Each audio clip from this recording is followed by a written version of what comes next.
Les grands entretiens.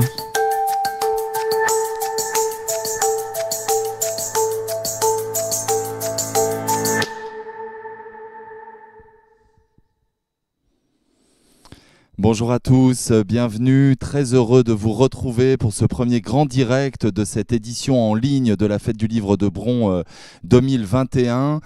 Pour ce premier grand entretien, on a le plaisir d'accueillir une écrivaine qu'on aime beaucoup, qui était entrée en littérature en 2014 avec un premier roman qui s'intitule Dans le jardin de l'ogre, qui était un livre d'une grande force littéraire et d'une grande radicalité, qui montrait tout de suite que c'était une auteure qu'on allait évidemment suivre. Un livre qui a été suivi par un roman qui s'intitule Chanson douce, qui avait reçu le prix Goncourt en 2016, qui a d'ailleurs ensuite été adapté au cinéma. Une auteure qui a poursuivi avec un roman qui s'intitule Le pays des autres et qui devrait d'ailleurs donner des suites dans l'avenir. On aura peut-être l'occasion de lui poser la question. Et une auteure enfin qui publie un livre là très récemment chez un autre éditeur. Elle publie d'habitude ses livres aux éditions Gallimard, ce que je viens de citer. Cette fois-ci, elle publie aux éditions Stock un livre qui s'intitule Le parfum des fleurs la nuit. Je suis très heureux d'accueillir Leïla Slimani. Bonjour. Bonjour Leïla, bienvenue à vous. Merci. Très très heureux de vous retrouver. Je le disais, on vous avait découvert avec un premier roman qui nous avait fait beaucoup d'effets, qui était un livre d'une très grande force et d'une très grande radicalité. On va en reparler puisque c'est un livre dont vous parlez d'ailleurs dans votre nouveau récit, ce livre, Le parfum des fleurs la nuit. Je vais en dire un tout petit mot et puis je vais bien sûr vous donner la parole très très vite. Ce livre, c'est en fait un livre qui s'inscrit dans une collection où l'éditeur, le directeur de collection, la directrice de collection, plus précisément Alina Gurdiel, demande à des écrivains d'aller passer une nuit dans un musée, de rester enfermés pendant une nuit dans un musée et de produire un texte à partir de cette expérience étrange. Ce musée, c'est un musée à Venise, le musée de la Pointe de la Douane, dans lequel vous allez passer une nuit. Et finalement, à partir de ce livre, dont on pourrait dire dans un premier temps que c'est presque un livre de commande, on se rend compte que vous allez donner un livre extrêmement personnel dans lequel vous évoquez d'abord votre rapport à la littérature, et on va beaucoup en parler, mais dans lequel vous racontez aussi votre enfance, votre rapport au père, et puis je crois dans lequel vous donnez aussi une sorte de panthéon littéraire, puisqu'il y a énormément d'auteurs que vous évoquez dans ce livre dont on va reparler avec vous. C'est un livre qui donne envie de lire. Mais peut-être une toute première question sur ce concept, finalement, cette demande qui vous est faite par l'éditrice, et vous le racontez au début du livre. Finalement, vous racontez que dans un premier temps, vous êtes assez perplexe sur cette proposition, et puis que finalement, vous allez accepter pour une raison qui est que vous avez envie, ou en tout cas, il y a quelque chose qui vous titille dans l'idée d'être enfermé. Alors, je précise que cette envie d'être enfermé avait lieu avant le confinement généralisé, mais quand même peut-être nous dire un mot là-dessus, c'est-à-dire ce goût en tant qu'écrivaine de cet enfermement, et finalement ce qui a fait pencher la balance pour que vous acceptiez ce défi. Oui, ce que j'essaie de raconter dans ce livre, c'est que ce goût pour l'enfermement, en fait, il me vient de mon enfance. D'abord parce que j'ai eu une enfance plus ou moins quand même enfermée, une enfance assez immobile. Je passais beaucoup de temps à la maison avec mes sœurs, donc soit chez moi à Rabat, soit chez mes grands-parents à la ferme. On n'était pas des filles du dehors, on n'était pas des filles qui courions les rues. On était très peu débrouillardes. Je le raconte dans le livre. Moi, je ne sais pas conduire, je ne sais pas faire de vélo, j'ai jamais pratiqué de sport de ma vie. Je suis quelqu'un d'assez peureux. Dans les rues des villes, je me sens vite perdue. Donc, je suis plutôt quelqu'un de l'intérieur. J'aime vivre dans des pièces étroites, si possible avec la porte fermée. C'est là que je me sens bien et que je me sens en sécurité. Et donc, dès que Alina m'a proposé cette idée d'être enfermée dans un musée, le musée en lui-même m'intéressait pas plus que ça. En tout cas, j'avais pas le sentiment que j'allais avoir grand-chose à raconter sur le musée. Mais en revanche, l'idée qu'on puisse fermer la porte à clé derrière moi et que je puisse me retrouver à la fois captive et puis ma propre geôlière, ça me plaisait beaucoup. Alors on voit aussi dans le livre que vous êtes très ancré dans une forme d'héritage littéraire et vous parlez d'ailleurs au tout début de cette question des reclus magnifiques. C'est aussi presque une manière de s'inscrire dans une lignée d'écrivains. Oui, absolument. Moi, j'ai toujours été fascinée par ces reclus, ces grands solitaires. Alors, on pense évidemment à Emily Dickinson, on pense aux sœurs Brontë, on pense à Rilke, tous ces immenses auteurs, tous ces génies qui ont réussi à créer des œuvres qui ont traversé le temps, qui ont traversé les espaces, les frontières, alors que ils avaient souvent une expérience de la vie qui était en réalité assez limitée. Et moi, je suis fascinée par cette idée qu'on puisse contenir à l'intérieur de soi tout un monde extrêmement vaste et une infinité d'émotions. Et j'aime cette idée qu'on n'ait pas forcément besoin d'aller dehors pour raconter des histoires extraordinaires et qu'on n'ait pas besoin d'expérimenter les choses pour les raconter. Donc j'ai effectivement une fascination et presque une forme d'envie pour ces êtres-là. J'ai toujours eu beaucoup d'admiration, beaucoup presque de la jalousie pour les ermites, les ascètes, tous ces gens comme ça qui arrivent à vivre un peu en dehors de la société, qui n'ont pas besoin ni du contact des autres, ni du matériel, et qui se suffisent à eux-mêmes. Et ce qui est intéressant, c'est qu'au tout début du livre, vous évoquez un lien avec l'un de vos amis qui remet un peu en question ce choix d'aller s'installer dans un musée pendant une soirée. Et précisément, il pose la question que vous avez évoquée à l'instant sur le rapport au réel, sur le rapport à l'extérieur. Il vous dit même que c'est presque un peu snob quand même l'idée d'un écrivain qui va dans un musée comme ça passer une nuit. Et d'emblée, cette entre guillemets anecdote ou réflexion avec un ami pose des questions littéraires très fortes sur l'engagement, sur le rapport au réel, versus finalement cette forme de confinement littéraire que vous évoquez. Oui, bien sûr, c'est vrai que ce livre, finalement, en l'écrivant, m'a amené à me poser beaucoup de questions sur quel est le rôle de l'écrivain, quelle est sa place, est-ce qu'il a des devoirs moraux, quels qu'ils soient, est-ce qu'au contraire il est totalement libre, mais s'il est totalement libre, en quoi est-il responsable, où s'arrête, est-ce que quand même cette liberté s'arrête à certains endroits?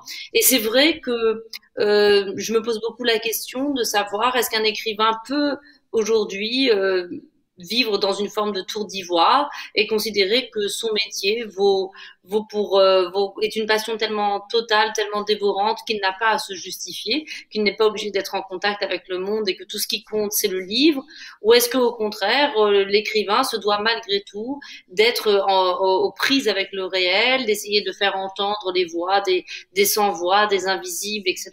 Donc je me suis posé toutes ces questions et je crois que ma conclusion c'est que d'abord il n'y a pas de modèle, que un écrivain ne ressemble pas à un autre.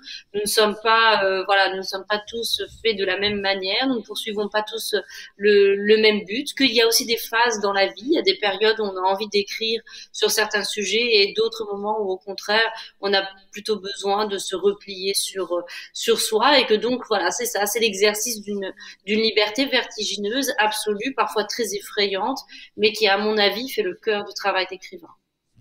Alors on va parler de tous ces enjeux d'écriture qui sont au cœur du livre, mais un mot quand même, je le disais en introduction, ce musée il est à Venise, et Venise c'est pas n'importe quelle ville évidemment, c'est une ville, vous l'évoquez là aussi dans le livre, une ville qui porte en elle-même tout un tas de peut-être de clichés, de stéréotypes et qui se voit accoler un certain nombre d'expressions figées, on pense bien sûr à la cité des Doges, etc. Et tout de suite vous évoquez cette question-là, c'est-à-dire l'écrivain doit être à l'endroit où on déconstruit ces réalités-là, où on va chercher dans la langue des replis qui permettent un regard différent. Être dans la ville de Venise, c'est pas anecdotique finalement par rapport à la manière dont vous envisagez le rapport au réel et à la littérature. Ah, je crois que pour un écrivain, il n'y a pas pire, hein. C'est vraiment très compliqué. Au début, j'en ai un peu voulu à Alina. Je me suis dit, mais dans quel piège elle m'a jeté? Parce que pour un écrivain, arriver à Venise et se dire, oh mon Dieu, il faut que j'écrive sur Venise. vous vous dites après, voilà, après Ezra Pound, après Thomas Mann, Solaire, Sartre et tous les autres, qu'est-ce que je vais bien pouvoir raconter sur Venise? De la même manière, j'imagine qu'un écrivain étranger qui arrive à Paris doit ressentir ce genre de choses. Il doit se dire, mais qu'est-ce que je peux bien raconter sur Paris? Ça demande sans doute beaucoup de temps, ça demande une certaine forme, voilà, on doit apprivoiser la ville, mais comme mon texte était un texte court, moi j'ai fait le choix justement de dire que je n'avais rien à dire sur Venise, que je n'avais rien vraiment à ajouter, sinon des sensations, des émotions, des choses qui me traversaient au moment où j'arrive à Venise, dans cette ville qui est quand même malheureusement défigurée par le tourisme de masse. Et le tourisme de masse, par exemple, c'est quelque chose, je trouve, de très très fort. C'est fort à décrire, à raconter, et puis c'est tellement aux prises avec notre époque, cette idée que finalement la ville devient un décor de carton-pâte et que les gens font Venise. Ils ne viennent plus à Venise, ils se prennent en photo avec, vous savez, ces grandes perches à selfie, et puis Venise n'est qu'un décor derrière, mais en fait ce qui compte c'est eux qui sont au premier plan, et c'est pas du tout la ville elle-même. Donc ça m'a intéressée. Et puis ensuite, finalement, dans ma réflexion, Venise est venue tout doucement s'insinuer, d'abord par le fait que c'est une ville à l'agonie, c'est une ville en train de mourir, et la mort, les fantômes, en tout cas la finitude, sont très présentes à Venise. Et dans ce texte où je me sens moi-même rattrapée par des fantômes du passé, j'ai pu sentir que l'atmosphère vénitienne avait participé de ça. Et puis aussi, c'est une ville qui est tout à fait particulière sur le plan de l'identité, parce que c'est à la fois une ville orientale et une ville occidentale. Venise, ça n'est pas seulement une grande ville italienne, c'est aussi un peu déjà une ville byzantine. On est déjà presque en Orient quand on est à Venise, et ce lieu, la Pointe de la Douane, qui était un lieu où venaient amarrer les bateaux pour faire surveiller leurs marchandises, peser, etc. Toutes les marchandises qu'on débarquait, c'est évidemment voilà un lieu de jonction entre ce monde oriental d'où venaient les épices, les soieries, le sel, et puis l'Occident dans lequel on vendait ces matières luxueuses. Vous évoquez finalement la façon dont petit à petit les disparus reviennent à votre esprit dans ce cadre du musée. Et finalement, au début du livre, vous évoquez, vous l'avez dit au début de notre conversation, le peu d'attrait ou peut-être le peu de proximité que vous avez avec l'art contemporain, avec les musées. Et au final, malgré tout, il y a quelques œuvres qui vont provoquer des émotions, presque davantage des sensations, des choses qui vont vous ramener précisément à ce qui va être une grande partie du livre, c'est-à-dire une forme d'introspection sur votre travail, mais aussi peut-être sur votre parcours. Vous diriez que c'est vraiment une question intuitive. À un moment donné, les œuvres vous amènent à des choses que vous ressentez de manière très intuitive ? En fait, j'ai très rapidement compris que si j'essayais de faire un livre d'art en analysant les œuvres, en essayant de me la jouer un peu docte et savante et en disant voilà ce que cette œuvre représentait et tout, ce serait à la fois ridicule, ce serait un échec total. En plus, je pense que je me serais pas amusée à le faire. Et donc, je me suis autorisée à ne regarder les œuvres qu'à travers les sensations qu'elles provoquaient en moi, les souvenirs qu'elles éveillaient. Parfois même, je suis un peu ironique, un peu moqueuse par rapport à une œuvre que je peux trouver soit sans intérêt, soit carrément ridicule. Mais en tout cas, j'ai essayé de pas m'enfermer dans la figure du critique d'art, parce que je pense que ça aurait vraiment eu aucun sens.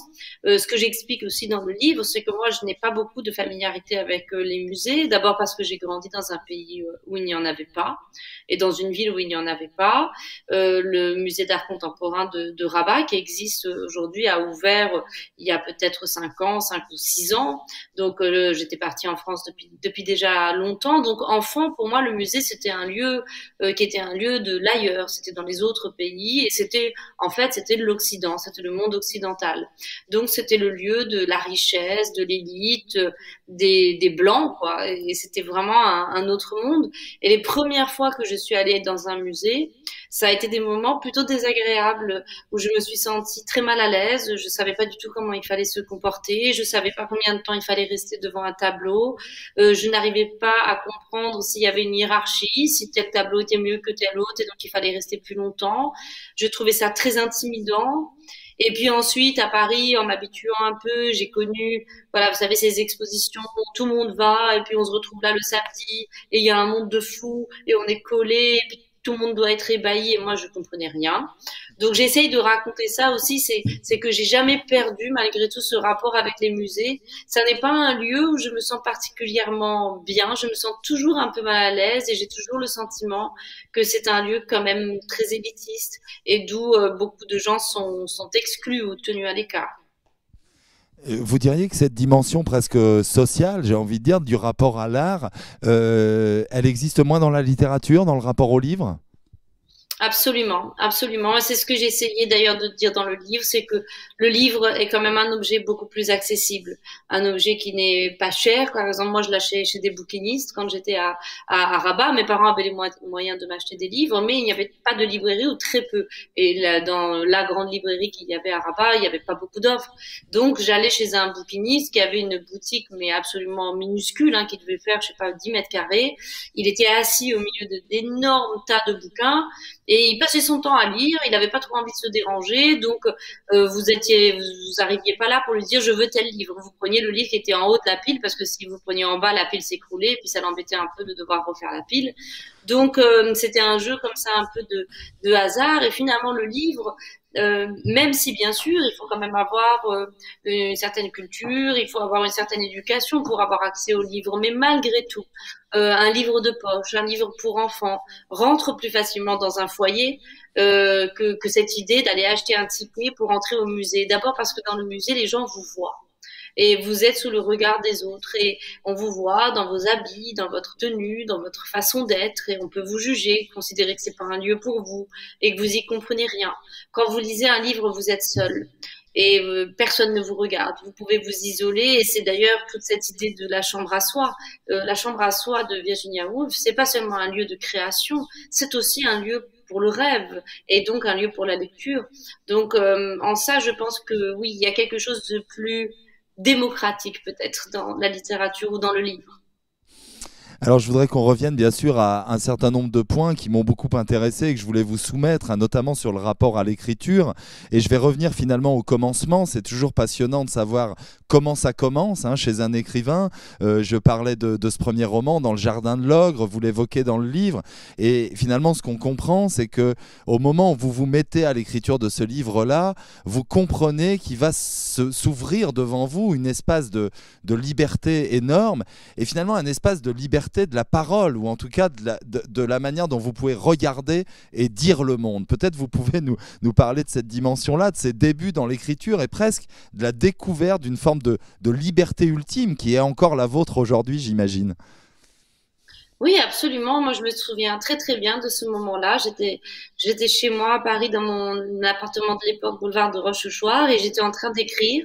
Et j'étais dans cet état qui est l'état le plus agréable dans l'écriture, qui n'arrive malheureusement pas tous les jours, mais quelquefois, où on est dans un tel état de concentration qu'on est presque dans une forme de transe. Enfin, vraiment, plus rien n'existe. Le temps passe de manière totalement différente du temps du quotidien. On est happé dans autre chose. Et puis d'un coup, on ne se regarde plus, on ne se regarde plus vivre, on ne se regarde plus écrire. Et là, un texte est arrivé et j'ai ressenti un sentiment de liberté absolument immense, infini. Et c'est pas seulement un sentiment de liberté, c'est que j'ai aussi compris que je ne pouvais, que ça n'avait de sens d'écrire que si on parlait totalement librement, que si on disait tout, que si cette parole-là, c'était plus la parole qu'on avait dans les dîners en ville ou dans les moments où on passe avec sa famille. On n'est pas là pour faire plaisir, on n'est pas là pour être compris, on n'est pas là, voilà, pour faire beau. On est là pour autre chose, pour dire des choses qui, le reste du temps, sont absolument indicibles. Je pense que la vérité dans la vie, elle n'est pas souhaitable. La vérité tout le temps, c'est quelque chose d'affreux. Il n'y a que les gens qui ne vous aiment pas qui vous disent tout le temps la vérité. Les gens qu'on aime, on apprend à leur mentir. C'est extrêmement important et à mes yeux, c'est une preuve, voilà, une preuve d'amour et presque de bienveillance. En revanche, en littérature, non. En littérature, il faut une forme de vérité, de sincérité. Cette sincérité, elle n'est pas éthique. Enfin, le problème n'est pas éthique, c'est un problème esthétique. Un roman qui ne serait pas sincère n'aurait aucun intérêt. Quand bien même ce que vous racontez est sincère, ça on s'en fiche, parce que ça c'est un problème moral. Mais il faut que ce pourquoi vous vous êtes mis à votre table, ça il faut que ce soit sincère. Vous dites aussi dans le livre que les romans dévorent l'écrivain. Il y a quelque chose qui est aussi en rapport à une forme d'addiction, finalement, on pourrait presque dire. Ah oui, absolument. D'ailleurs, je crois que c'est pas un hasard si beaucoup d'écrivains se sont intéressés au thème de l'addiction. C'est pas un hasard si beaucoup d'écrivains aussi ont des problèmes d'addiction. Je ne citerai pas de nom, mais enfin, il y en a beaucoup et j'en fais d'ailleurs partie. Je raconte d'ailleurs dans le livre un peu sous forme de boutade, mais mon addiction à la cigarette, par exemple. Mais j'ai un rapport à la cigarette qui est vraiment très addictif et je suis totalement liée à l'écriture. Les deux vont totalement ensemble. Mais disons que là, pour les romans, c'est une addiction à laquelle vous aspirez. Vous n'avez rien, vous avez très peur d'une chose, c'est que cette addiction vous quitte. C'est d'un coup de ne plus être habité par ces romans, d'être dans une forme d'indifférence. C'est pas comme quand vous êtes un vrai addict et où vous rêvez de vous en défaire. Là, c'est exactement l'inverse. Rien ne vous fait plus peur que l'idée d'en être un jour défait. Alors on parlait de ce premier livre dans le jardin de l'ogre et je disais en introduction que c'était un livre d'une grande radicalité. Tout de même, c'est effectivement un livre qui parle d'un personnage qui s'appelle Adèle, hein, si je ne me trompe pas, et qui est un personnage comme ça qui, elle aussi, a une forme d'addiction, qui est une addiction sexuelle, pourrait-on dire, et qui est aussi un livre qui travaille, je pense, un sujet, une thématique que vous emmenez très loin dans vos livres par ailleurs, qui est le rapport au corps, le rapport au corps qui souffre, au corps qui exulte, à la sexualité évidemment, mais pas seulement. C'était un premier roman qui posait des enjeux, je dis radicaux, je ne sais pas si c'est le bon terme, mais en tout cas, en effet, où il y avait véritablement une très grande force quand même, et presque une idée de transgression. Est-ce que vous l'aviez envisagé de cette manière-là? Non. Non, j'avais pas du tout envisagé que ce serait vu comme un livre transgressif, subversif. Les gens utilisaient les mots de tabou, tout ça. Moi, je ne le voyais pas du tout comme ça. D'abord, peut-être parce que je suis quelqu'un qui a toujours énormément lu et que par rapport à ce que j'avais lu, je trouve que mon livre est quand même timide. Hein. J'ai lu beaucoup de littérature, j'ai lu de la littérature érotique, j'ai lu des livres, je sais pas, hein, on peut penser à Bukowski ou même quelqu'un qui est moins on va dire moins dans l'érotisme, mais même un Philippe Ross ou même Marguerite Duras. Enfin, moi, j'ai l'impression que bon, je trouvais que ce que j'avais fait, c'était quand même plutôt, voilà, sage hein, par rapport à d'autres. Mais en fait, c'est plus tard que je me suis rendu compte, et sans doute aussi ma connaissance de la littérature féminine et mes engagements féministes m'ont fait aussi comprendre que le fait que ce soit une femme, évidemment, et que ce soit écrit par une femme maghrébine et donc supposée musulmane, c'était ça qui avait aussi beaucoup joué dans le regard que les gens avaient eu sur le fait que c'était transgressif. Je pense que ça a eu une grande place dans le regard qu'on a posé sur Adèle et puis le fait aussi que je ne voulais pas du tout ni la juger ni la guérir. Ça ne m'intéressait pas. J'ai toujours dit, et peut-être que ça étonne, mais que pour moi la découverte de la sexualité avait été une immense déception et une immense source de mélancolie. On éduque beaucoup les petites filles avec une forme à la fois, c'est très ambivalent la façon dont on vous éduque à la sexualité, à la fois avec cette idée que c'est très dangereux, et en même temps, il y a une sorte de mystère autour de ça, et autour d'une idée de grand amour qui fait que malgré tout, on vous fait penser qu'il y a quelque chose d'un peu magique là-dedans, et en fait, tout ce qui a trait à la trivialité du corps est a été en tout cas pour moi un très grand choc, la trivialité de la sexualité, mais la trivialité aussi des maladies, de voilà ce que Kundera appelle la monotonie de la vie quotidienne pour le corps, quoi. Donc c'est vraiment ça que j'essaie de raconter d'ailleurs dans tous mes romans, parce que Chanson douce c'est aussi la monotonie de la vie corporelle, parce que il y a rien de plus monotone que la vie corporelle d'un enfant. C'est tous les jours des couches, de l'urine, voilà, des défécations, et c'est de nourrir et tout ça. Donc j'ai toujours voulu raconter ça, à quel point il y avait de la mélancolie dans le simple fait de tous les jours devoir supporter son corps. Alors, vous évoquez Kundera et là encore, il me semble que dans ce livre-là, Adèle lit l'insoutenable légèreté de l'être, non Oui, absolument. Le livre est au cœur du roman.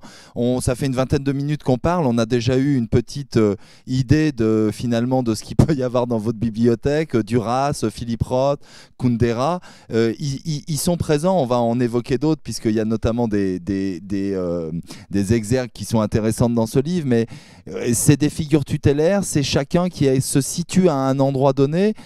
Comment est-ce que vous l'envisagez, ce rapport finalement je ne sais pas si on doit dire aux tutelles ou en tout cas aux anciens? Alors, je l'envisage de manière vraiment très passionnée. Ce sont, pour certains, ce sont presque des pères et des mères de substitution.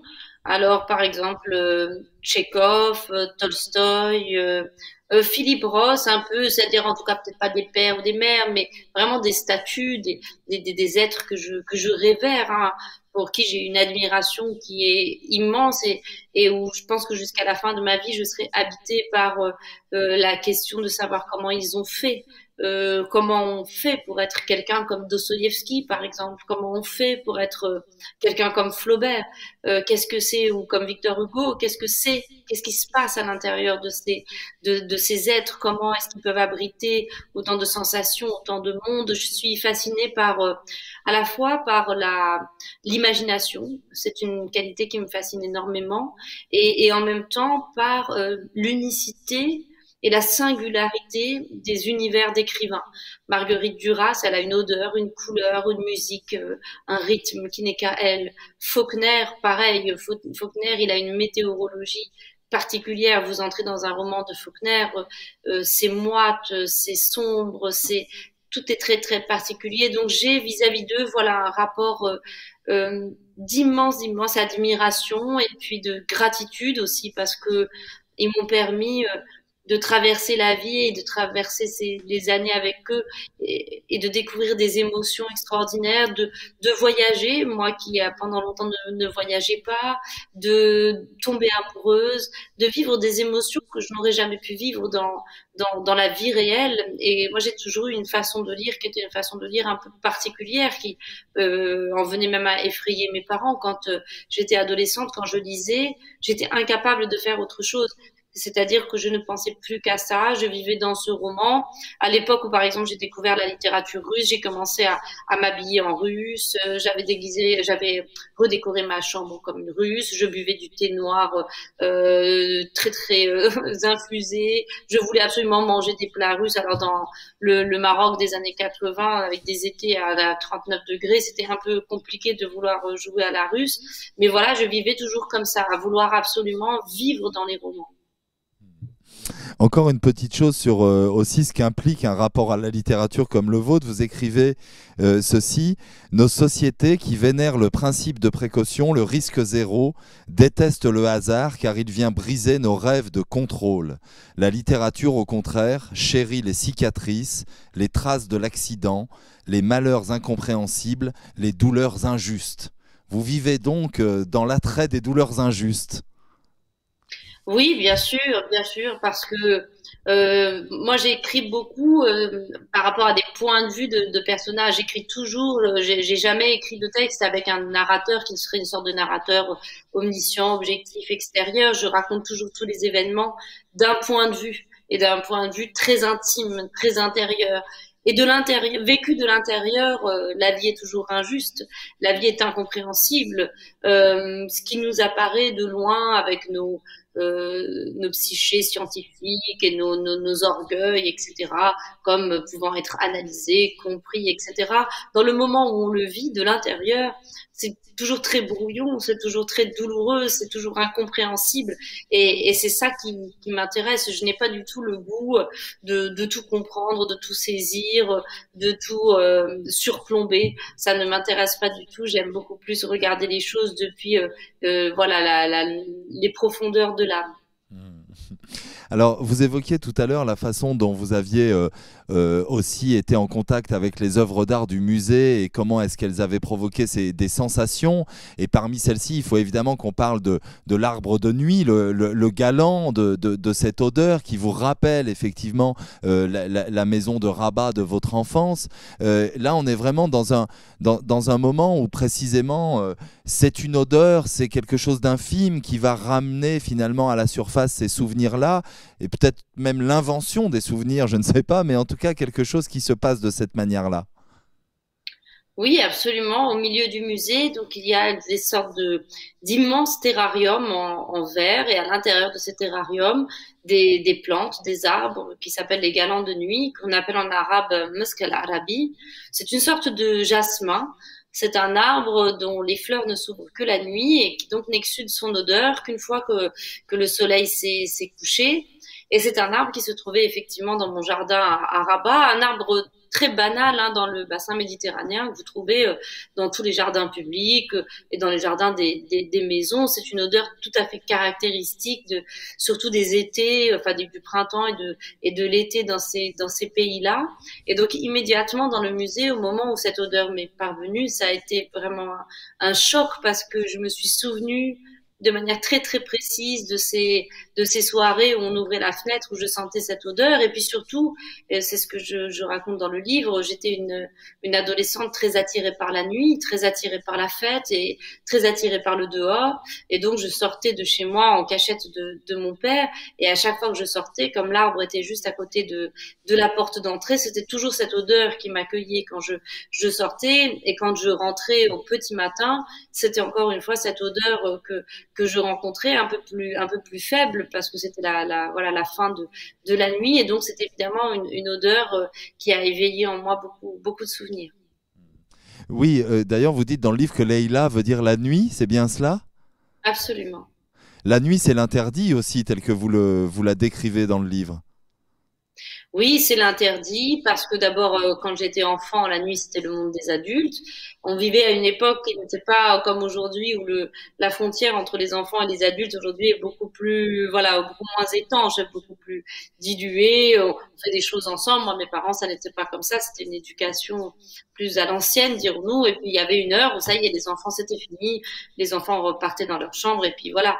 Et donc, le monde des adultes m'intéressait, et les rares fois où j'ai pu voir un peu ce qui se passait, je voyais arriver les invités de mes parents, des gens, je trouvais d'un coup qu'ils étaient beaucoup plus beaux que dans la journée, les femmes étaient maquillées, les gens étaient bien habillés. Donc, je me disais, mais qu'est-ce qui se passe dans ce monde de la nuit? Et puis, dès que j'ai eu l'âge de pouvoir sortir, c'est vrai que moi, il y a eu deux choses qui ont été importantes dans ma vie. C'était, à cette époque, même encore aujourd'hui, c'est la littérature et la fête. J'ai toujours eu très très envie de faire la fête. C'est toujours très important pour moi. Donc la nuit était associée à la fête. Et voilà. Et c'est vrai que je m'appelle Leïla. Elf Leïla wa Leïla, c'est les mille et une nuits. Donc le fait de s'appeler la nuit aussi peut-être a eu, que je le veuille ou non, peut-être une influence aussi sur mon rapport à ce moment très particulier. Vous avez évoqué la figure paternelle, et il faut évidemment qu'on en parle, puisque petit à petit dans le livre aussi la figure du père revient finalement dans votre vision des choses, et vous expliquez effectivement le parcours de votre père, son incarcération et les liens que vous faites avec l'enfermement dont on a parlé au début de cette conversation. Est-ce que vous pressentiez malgré tout, avant de vous rendre dans ce musée, que il y allait avoir quelque chose qui allait se produire? Est-ce que c'est vraiment dans le temps de cette nuit que la façon dont vous parlez de votre père, la manière dont vous voyez cette réalité-là, vous apparaît? Comment est-ce que ça s'est passé? Ah, je ne l'ai pas du tout prémédité, et c'est même plutôt l'inverse, parce que en général, je n'aime pas en parler, et l'idée de l'écrire était aussi quelque chose auquel je me refusais. J'ai toujours pensé qu'un jour j'écrirais un roman sur mon père, ou inspiré du personnage de mon père, mais je n'avais pas du tout envie d'en parler en disant je. Donc, quand je suis arrivée dans le musée, l'idée était plutôt vraiment de parler d'art, de parler de Venise, de trouver des idées, et voilà, des choses que les œuvres pourraient m'inspirer. Mais en réalité, très très rapidement, quand j'ai commencé à me rendre compte que j'étais tellement attirée par l'enfermement et que me sont venues toutes ces réflexions autour de la spatialité, de la géographie, que je me suis rendu compte que j'ai quand même passé tellement d'années de ma vie enfermée dans des petites pièces à écrire, à être seule, à m'obliger, à me contraindre et tout. Et je me suis dit, c'est quand même étrange pour quelqu'un qui a été traumatisé par l'incarcération de son père, pour quelqu'un qui a vécu comme une telle injustice, le fait que qu'il soit enfermé justement entre quatre pièces. Pourquoi est-ce que je continue à avoir un tel besoin de m'enfermer, d'être enfermé, comme si je voulais revivre un peu ce que lui vivait. Et puis aussi, évidemment, je voyais pas comment j'allais pouvoir parler de manière sincère de mon rapport à l'écriture et pouvoir vraiment raconter ce que c'était pour moi être écrivain, sans parler de mon père, parce que mon père m'a ouvert à la littérature, parce que mon père a été un très très grand lecteur, parce que je suis devenue écrivain pour mon père, pour qu'il soit fier de moi, pour le venger, pour réparer ce qu'il avait vécu, et par oui, c'est ça, parce que j'avais le sentiment que il m'avait légué ça, cette idée qu'il n'y avait pas de plus belle vie qu'une vie consacrée à lire et à écrire. Vous dites réparer? Vous pouvez peut-être nous, parce qu'il me semble que ce terme est aussi dans le livre à plusieurs reprises, vous pouvez peut-être développer un petit peu cette idée de la réparation par l'écriture? Oui, je cite dans le livre cette phrase de Marguerite Duras où elle dit j'ai l'impression que lorsque ce sera dans un livre, ça ne fera plus mal. Ce ne sera pas ça ne sert pas à effacer, mais à réparer peut-être. Ça ne vous répare pas vous, mais d'une certaine façon, d'un coup, ce que vous avez vécu, ce qui a été, euh, n'est plus seulement de l'ordre de la nécessité, de la fatalité, n'est plus seulement subi, mais vous y injectez par l'écriture une part de contingence, une part de liberté, parce que d'un coup, vous vous ressaisissez de ce qui a eu lieu. Vous y mettez vos émotions, vos sentiments, et vous pouvez inverser le cours des choses. Vous pouvez transformer le destin, vous pouvez transformer les personnages. Vous avez aussi le sentiment, quand vous écrivez des romans, de pouvoir lutter contre toutes les formes d'injustice, parce que tous vos personnages qui pourraient dans la vie réelle être finalement catalogués, être enfermés dans des cases, être des incompris, par la littérature, d'un coup vous pouvez les comprendre, vous pouvez être dans une forme d'empathie avec eux. Donc vous réparez le monde, vous réparez toutes les blessures, tous les chagrins, vous réparez l'immense injustice qui est, c'est ce que je disais tout à l'heure sur les douleurs injustes, mais qui est constitutive de l'existence. Toute existence et toute la condition humaine est injuste et cruelle. Et par la littérature, on fait de cette cruauté, de cette injustice, de ces douleurs, on en fait quelque chose de beau, quelque chose qui a du sens, quelque chose qui n'est pas vain. Donc c'est en ça, j'ai le sentiment que la littérature peut un peu réparer. Pour poursuivre peut-être sur la figure du père, il y a ce passage qui me semble très très fort. Je vais le lire et puis je vais peut-être vous demander de réagir. Vous écrivez ceci. Souvent, je pense qu'il me faudrait remercier mon père d'être mort. En disparaissant, en s'effaçant de ma vie, il a ouvert des voies que sans doute je n'aurais jamais osé emprunter en sa présence. C'est une pensée honteuse, une pensée triste, mais plus les années passent et plus je prends conscience de sa vérité. Mon père était un obstacle, ou pire encore, mon destin même supposait que mon père s'éteigne. On revient à ce qu'on disait tout à l'heure, c'est-à-dire écrire, y compris ce qui est honteux, y compris ce qui est inavouable. C'est un passage qui est extrêmement fort, mais il y a cette volonté d'aller au bout de ce que vous pensez, ou en tout cas une dimension de cet ordre-là. Oui, bien sûr, parce que justement, la littérature, l'écriture permet, par une sorte de magie qui est assez inexplicable, mais de mettre nos jugements sur pause. Je pense que quelqu'un qui lirait ça n'aurait pas immédiatement la propension de se dire mais qu'est-ce qu'elle est méchante, pourquoi elle dit ça sur son père, c'est affreux.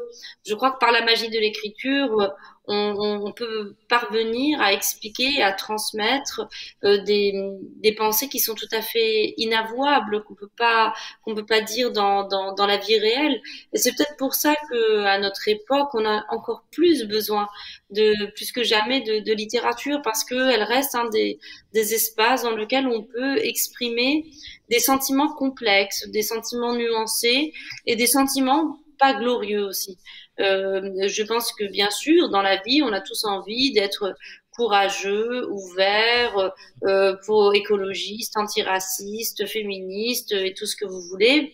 Dans le secret de nos cœurs, on est sans doute beaucoup plus ambigu et beaucoup plus noir que ça. Et la littérature, elle doit permettre aussi de raconter ça, ce qui se cache derrière nos masques de respectabilité.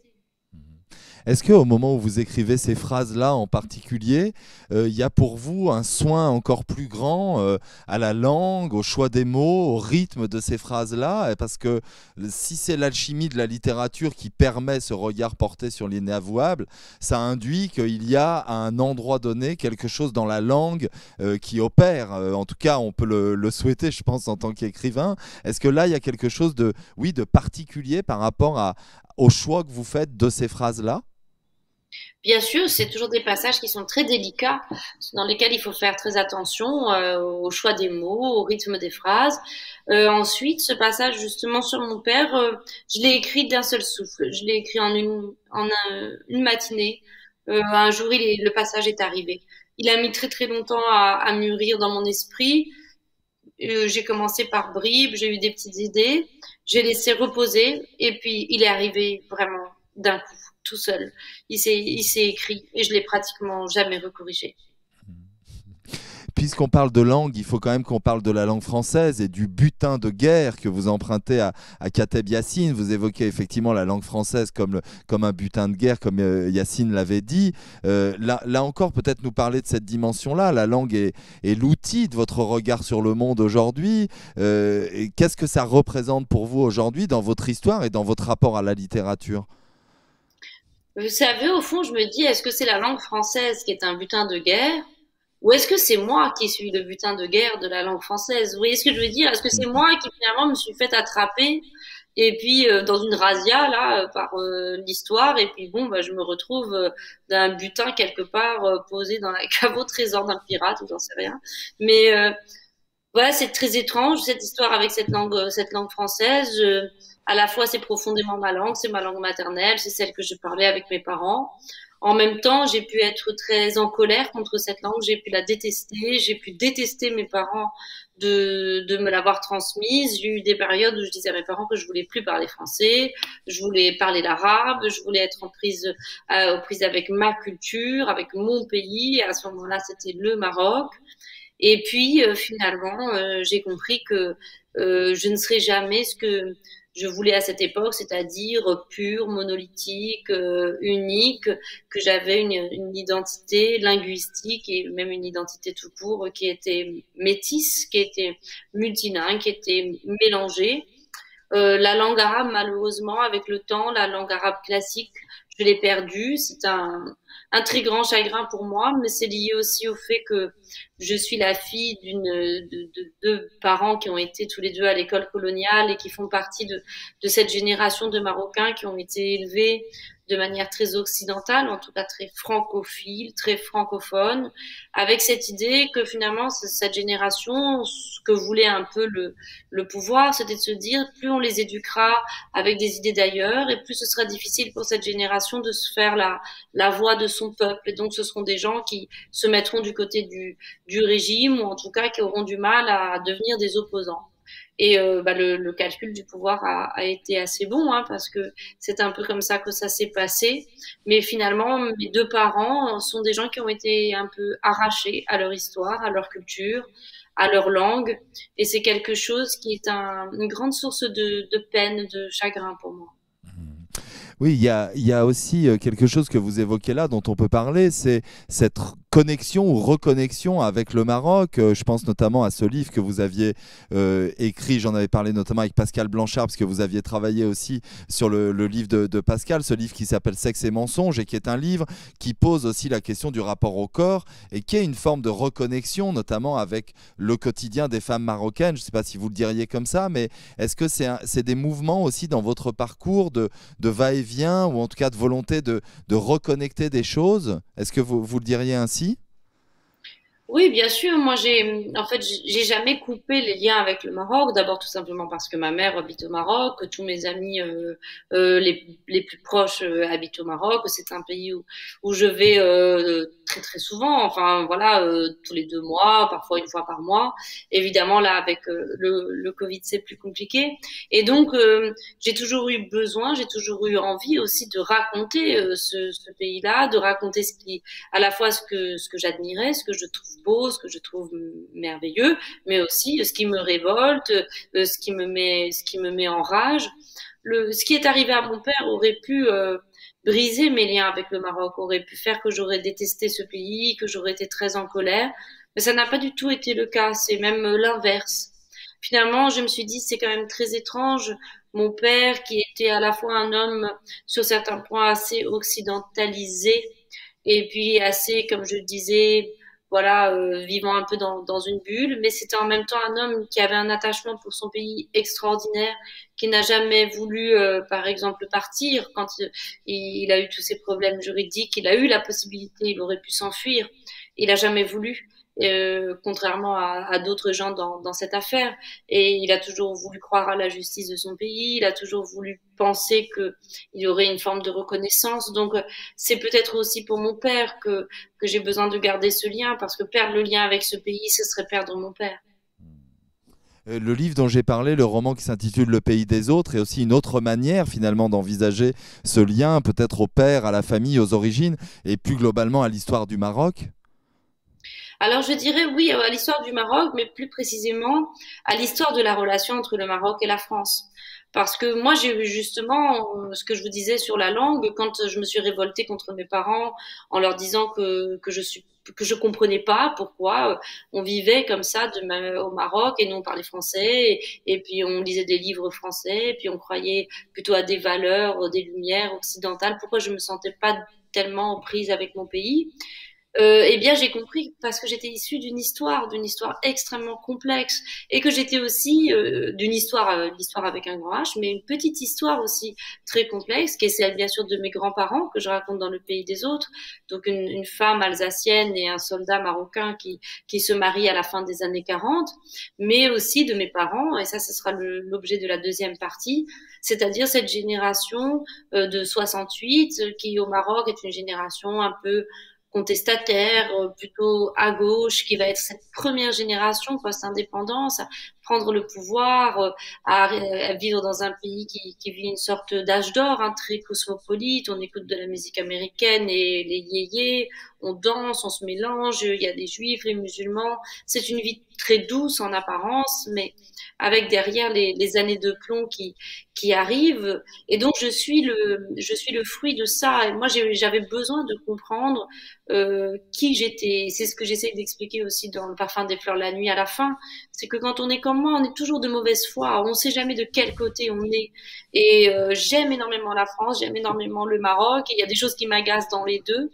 Et j'ai besoin de comprendre pourquoi c'est si compliqué d'être à la fois marocaine et française en même temps, parce que nos relations sont très compliquées et parce que je suis à la fois issue des dominants et des dominés, des colonisateurs et des colonisés, des bourreaux et des victimes.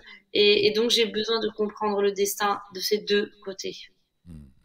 Encore quelques petites questions, Leïla. J'ai évoqué tout à l'heure le fait que vous adressiez ce livre à Salman Rushdie, et il en est question aussi dans le livre. C'est aussi quelque part un déclic, ou en tout cas quelque chose qui vous fait passer dans un autre rapport à l'écriture et peut-être à votre propre identité, ou en tout cas à votre propre parcours. Oui, j'ai rencontré Salman Rushdie en fait à Paris pendant une émission de la Grande Librairie, et quelques mois après, il m'a invité à New York à un festival, et j'y suis allée et nous sommes devenus très amis.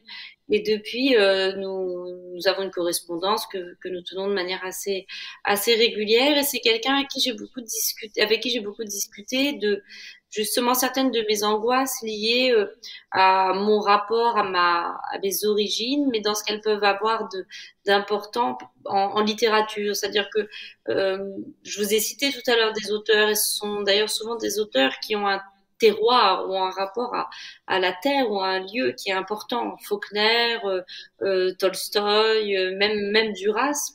Et moi, j'avais l'impression de venir de nulle part, de parler de nulle part. J'avais l'impression, je suis française en même temps. Il y a plein de choses en moi chez les Français que je ne comprends pas. Je ne connais rien d'autre à part Paris. Voilà. Et puis au Maroc, je suis marocaine. Mais il y a plein de gens qui vous diront, Leïla Slimani, c'est pas une vraie marocaine. C'est pas parce qu'elle a grandi à Rabat dans un quartier bourgeois périphérique qu'elle est marocaine. Donc j'ai l'impression de n'être une vraie rien. Et je me demandais si on pouvait être un écrivain quand on était un vrai rien. Et Salman Rushdie m'a rassurée en me disant qu'on pouvait tout à fait. Qu'on pouvait même être un vrai écrivain, peut-être. Ça, je sais pas.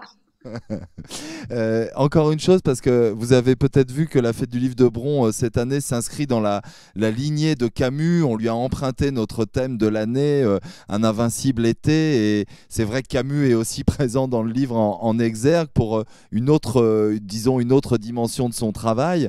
Peut-être nous parler un peu de ça, à la fois peut-être nous dire si cet invincible été vous parle quelque part, hein, c'est dans Retour à Tipasa qu'il y a cette phrase-là, et peut-être plus globalement pourquoi vous aviez envie aussi de vous placer comme ça, je dirais, en tout cas de faire ce petit clin d'œil à Camus en ouverture de ce livre. Alors, j'ai un rapport très, très, vraiment, j'allais dire presque d'amitié profonde pour Camus. J'aime ses livres, mais j'aime l'homme qui transparaît derrière. Je trouve qu'il est un peu comme Tchekhov d'ailleurs. On sent que c'est un homme bon. On sent que c'est un homme qui a du cœur. On sent que c'est un homme aussi qui est torturé par l'idée de perdre cette bonté et qui est torturé par sa conscience. Et c'est quelque chose qui me touche énormément chez Camus, et évidemment aussi des paysages. Nous avons des paysages en commun, Camus et moi, des lumières, des odeurs, des façons de vivre, des couleurs de peau, des corps, la façon dont ils se déplacent. Ensuite, pour ce qui est de l'invincible été, chez moi, l'été est une saison triste. Je déteste l'été. C'est une saison pour moi dangereuse, une saison. D'ailleurs, au Maroc, c'est intéressant parce que depuis que je travaille sur ma trilogie, je me suis rendu compte que tous les événements terribles qui ont eu lieu au Maroc, les massacres, les morts, les attentats, tous ces événements ont lieu soit au mois de juillet, soit au mois d'août. Il y a cette idée au Maroc que l'été, lorsqu'il est trop brûlant, finit par porter atteinte aux esprits, aux âmes, et vous fait faire des choses complètement folles. Donc l'invincible été, oui, je comprends tout à fait, bien sûr, cette image. C'est plutôt quelque chose qui viendrait de l'enfance, d'un été qui a été vécu ou peut-être imaginé lorsqu'on était petit, dans l'insouciance qu'on peut avoir dans les étés de l'enfance. Et cet été-là, il est invincible parce que il voyage avec nous jusqu'à notre mort. Mais sinon, l'été est une saison qui m'effraie.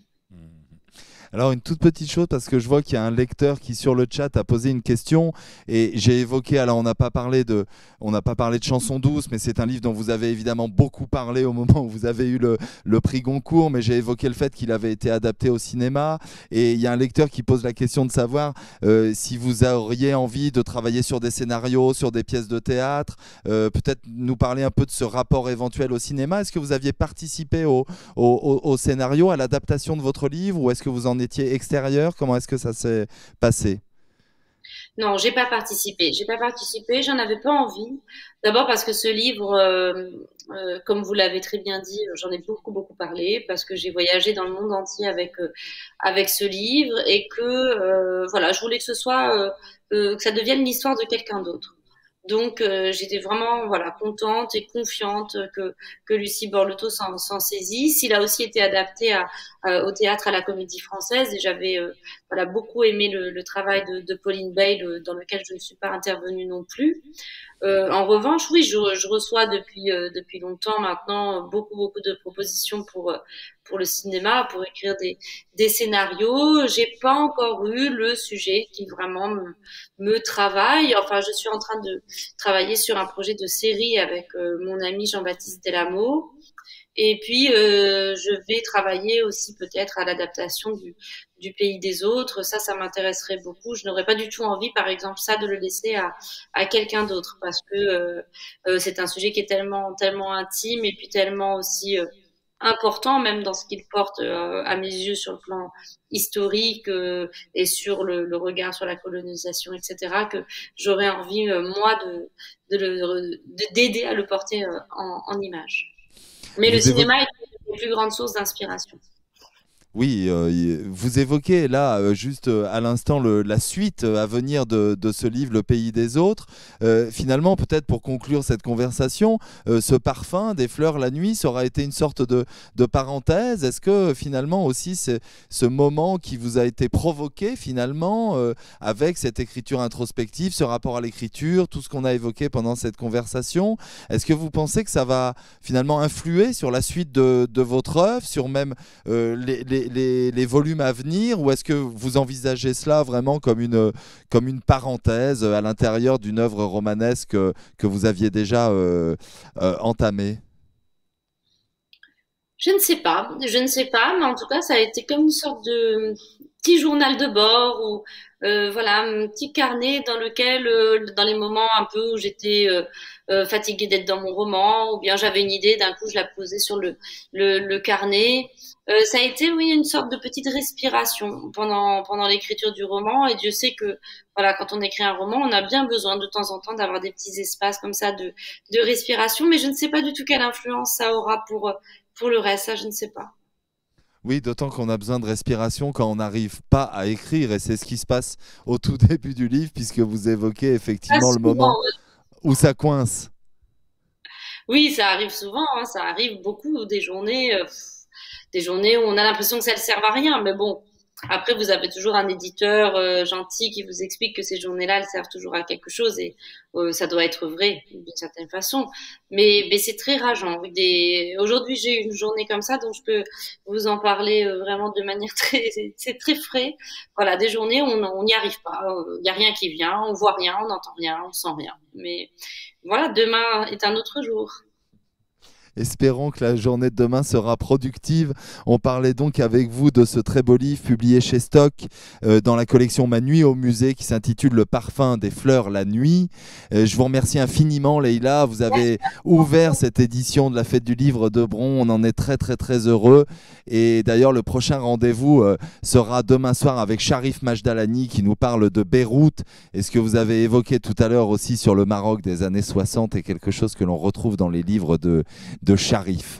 Merci infiniment, Leïla Slimani. Merci à vous, et j'invite bien sûr le public à retrouver votre livre et vos livres dans les librairies. Merci, Leïla. Au revoir.